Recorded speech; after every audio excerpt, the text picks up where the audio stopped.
জাল নথি তৈরির অভিযোগে গ্রেপ্তার এক ব্যক্তি। ধৃতের নাম মোক্তার আলম। বুধবার সকালে উত্তর 24 পরগনা দত্তপুকুর থেকে তাকে গ্রেপ্তার করেছে গোয়েন্দারা। ধৃতের বাড়ি থেকে একাধিক প্যান কার্ড ও ডেবিট কার্ড উদ্ধার করা হয়েছে। জানা গিয়েছে ধৃত ওই ব্যক্তি এর আগেও জাল নথি তৈরির অভিযোগে গ্রেপ্তার হয়েছিল। 2021 সালে জাল নথি তৈরির অভিযোগে চুচুড়া থেকে গ্রেপ্তার হয়েছিল সে। কয়েক মাস জেলবন্দি থাকার পর জামিনে মুক্তি পায়। এবার ফের ওই একই অভিযোগে গোয়েন্দাদের জালে ধরা পড়ল মোক্তার আলম নামের ওই ব্যক্তি।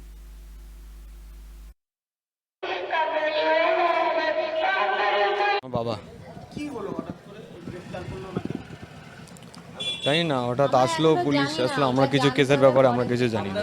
যখন পুলিশ এসেছিল ছিলাম। উনি এক্সপোর্ট ইম্পোর্টের কাজ করেন। পুলিশ আসলো, এসে আমাদের বাড়ি সার্চ করলো।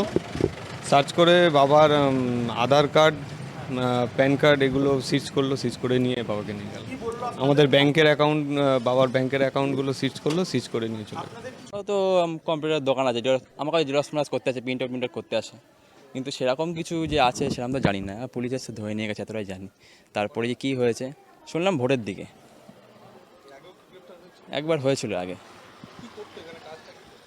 আমার তো ভিতর থেকে কিছু বোঝা যায় না কী করে। আমার কাছে তো প্রায় দেখলাম আসে, জেরক্স করে দাও, প্রিন্ট আউট করে দাও, আমার হোয়াটসঅ্যাপে পাঠায়, প্রিন্ট আউট করে দাও, আমরা করে দিই প্রিন্ট আউট।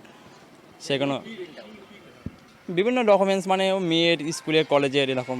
আরে মানুষকে ঠকায় কিভাবে? পাসপোর্ট করে দেবো, বাইরে কাজ, ভিসা করে দেবো, বাইরে কাজ দেবো, ঠিক আছে। গরিবের কাছে টাকা পয়সা নিয়ে নিজে ফর্মা মেরে বেড়ায়, ঠিক আছে। এইসব করে কিভাবে অ্যাড দিয়ে মানুষের কথা একে ওকে বলতে বলতে বলতে মানুষ বলতে কিভাবে কোথায় অ্যাড দিতে? আরে এর কথা ওর কথা, মানুষকে 500 টাকা 1000 টাকা দিয়ে রেখে দিয়ে যে আমার নামে অ্যাড দে, এটা কর সেটা কর করে এইভাবে মানুষ আসে, ঠিক আছে। না না, রাজনীতি না, এর ব্রেন্ড ভালো।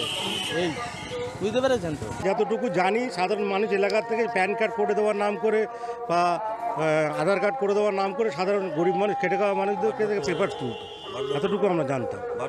বার্ধক্য ভাতা, বিধবা ভাতার নাম তুলে দেবো, অনলাইন ফিল আপ করে দেওয়ার নাম করে এসব পেপার তুলত।